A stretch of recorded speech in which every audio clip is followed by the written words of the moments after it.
Permatasari bongkar isi chat, Arie Kriting sempat menangis ditinggal sang istri. Artis Indah Permatasari dan Arie Kriting harus menjalani hubungan jarak jauh atau long distance relationship (LDR). Diketahui, Indah Permatasari membongkar isi pesannya dengan Arie Kriting yang sedih ditinggal oleh sang istri.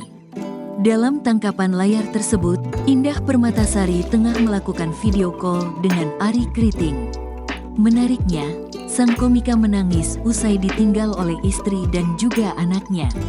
"Ku menangis tadi di kamar, hahaha. Ku masuk kamar langsung melow," tulis Arie Kriting dalam pesan tersebut.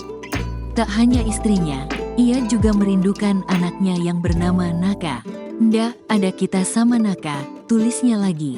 Berbeda dengan Arie Kriting, Indah Permatasari menjadikan hubungan jarak jauh ini sebagai komedi. Menurut Indah, wajah Arie tak cocok memberikan ekspresi cengeng dan bermanja kepada sang istri.